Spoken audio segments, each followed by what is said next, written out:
Nathan raced across rooftops with the dead assassin on his back. He was certain that he would murder all the Clays in one fell swoop when, suddenly, he felt another presence beside him. It was his father, Ulrich. "Nathan, lad, what happened here?" "Never mind him, father. This man was sent by the Clays to murder Amelia. I aim to seek vengeance for her." Before Nathan could continue his quest, Ulrich grabbed his shoulder. "Wait, Nathan! Remember what I warned you. If you go there looking for a fight, you'll find it and then end up in the Duke's dungeon for fighting in private." "What would you have me do, father?" "I would have you torment them without drawing blood. Terrify them, and they will leave us alone until the examination. Of that much, I am certain. But whatever you do, don't fight them. I'm sorry I wasn't there earlier." Nathan sighed and nodded his head. "It's all right, father. What's done is done. I will do as you say, and return back swiftly. Be safe, my son. I will stay with Amelia until you return. Now go. You don't have much time before sunrise." Lord Byrom waited impatiently in his chambers, staring into a fire and praying fervently to the heavens for good news. If his assassination efforts worked, he would sacrifice a great bull in their honor. Thud! A loud noise outside shook Lord Byrom from his thoughts as he grabbed his battle-axe, rushed out of his chambers, and entered the courtyard, where the rest of House Clay had gathered. They, too, had raced outside to figure out where the sound had originated from. "What was that sound? What's happening? Are we under attack?" Lord Byrom's brother, Goldenaxe, pointed right behind him. "A message, my lord." Slowly, Lord Byrom turned around. Immediately his face went pale. On the ground before him lay a black and bloody mass. Mordred Daggoth's face was barely recognizable underneath dozens of gashes and a thick coating of blood and bile.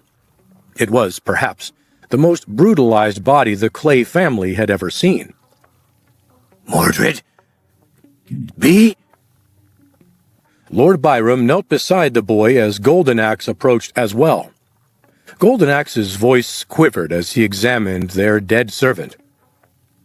"All of his bones are cut clean through, my lord. Every single one of them." Suddenly, a crowd formed around the body. Every single member of House Clay stood there, shaken to the core.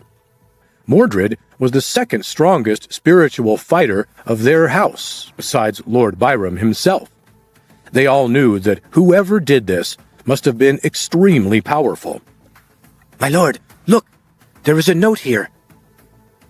A guard of House Clay pointed at a small piece of parchment clenched in the dead man's fist. Lord Byrom swiftly pulled the paper out and held it up to a nearby torch to read. The words he read shocked him so much that he dropped the paper and leaned against the wall in horror. Goldenaxe's eyes widened at his brother's expression. "What is it, brother? What does the message say?" All crowded even closer toward their lord as he whispered while staring out 1,000 yards into nothingness. "The next to die is your lord's successor, Michael Clay." All of them gasped as they turned to face Michael in the crowd. Michael's own face lost all color as he cleared his throat nervously. Goldenaxe picked up the note from the ground and shook his head. It was even worse than he imagined. "The letter itself is written in blood." Father, what do I do?" Michael shivered in the cold night air, terrified of the sky above him and of any shadows that could be harboring his doom. His body tensed up like he was ready to run inside at a moment's notice. "Damn it all." Lord Byrom recomposed himself as anger flooded out the fear inside of him. He grabbed the note from Goldenaxe and tore it up into pieces in front of his men. "You, guards there, go bury him somewhere quietly, without a marker. Yes, at once, my lord. Lord Byrom fumed as he watched Mordred's body get carried out of the compound.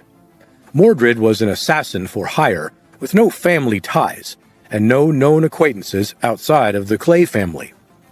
What troubled Lord Byrom the most was that Mordred was known for never talking, even when captured. Mordred had escaped a number of times in captivity, and not once had information about the hit been leaked before. This time, however, was clearly different. How could his attackers have known he was with us? What horrendous ways did they torture him into giving up House Clay? It must have been awful, considering all the things I'd sworn to do to him if he ever double-crossed me. His killer must be truly terrifying. Lord Byrom turned to the crowd of scared Clay family members lingering in the courtyard. He frowned as he read the fear on all their faces. All of you, go back inside your chambers at once. None of you shall speak of this matter after tonight, understood?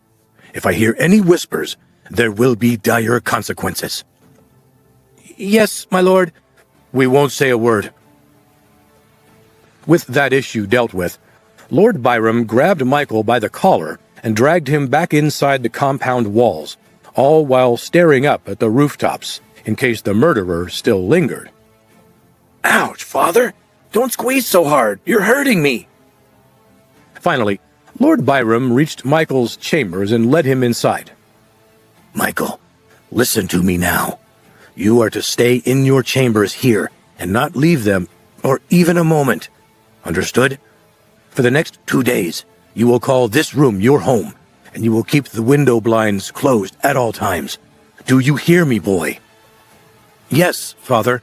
Yes, I hear you. Finally, Lord Byrom's grip on his son relaxed. After Jason's death, he was terrified of the prospect of losing his last son. If Michael passed, Lord Byrom would be forced to forfeit his family's nobility during the Aristocracy Examination. Rather than fear for his son's safety, Lord Byrom's thoughts focused solely on protecting his assets moving forward. Good boy.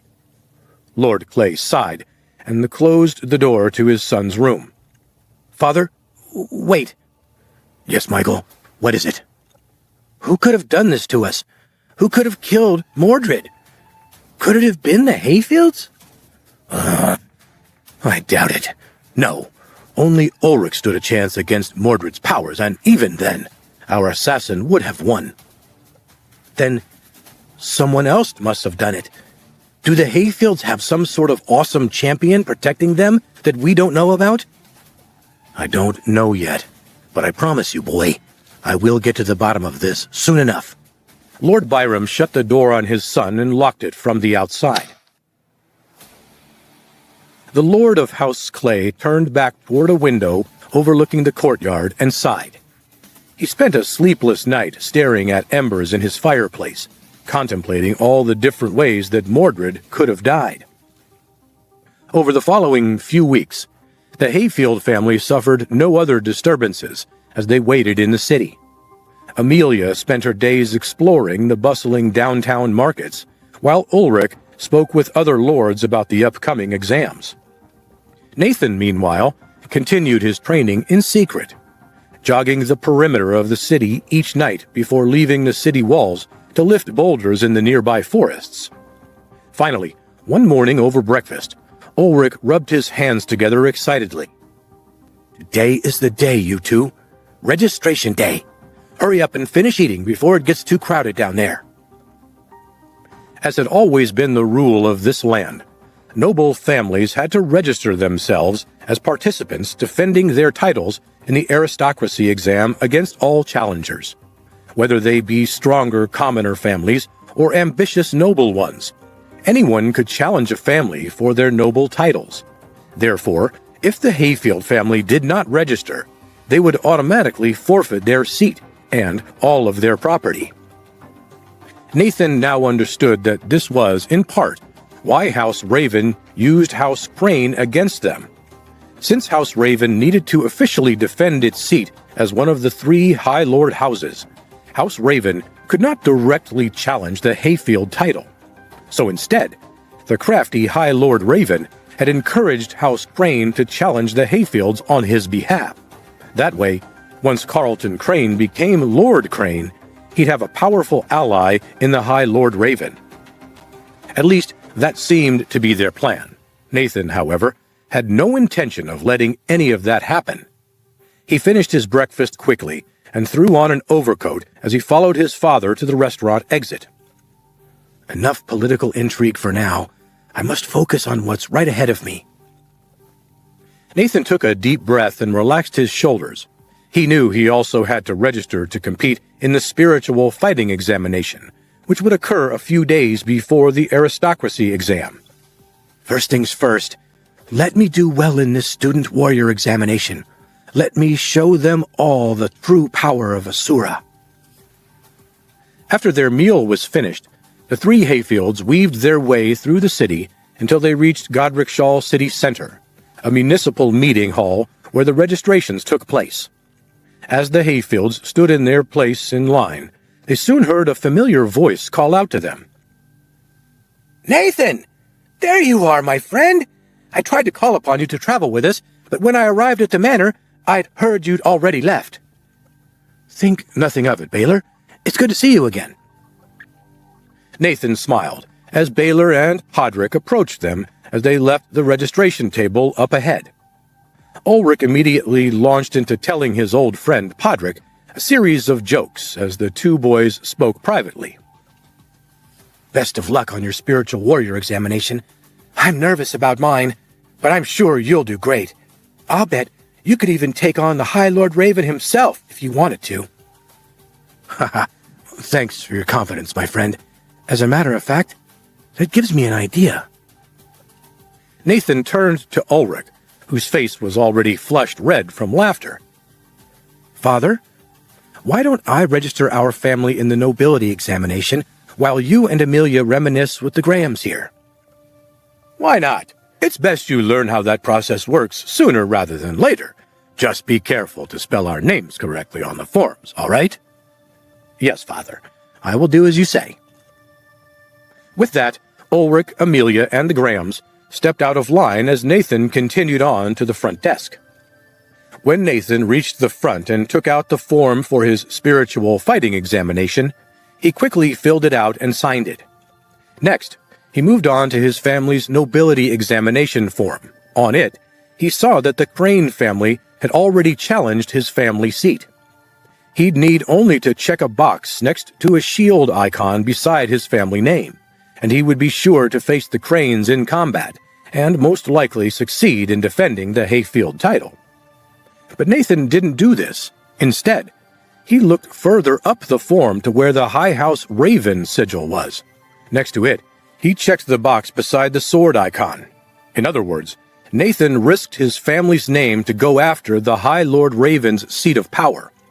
Since he didn't defend the Hayfield title, the Cranes would automatically receive his family's land while he faced off against House Raven for their title and properties.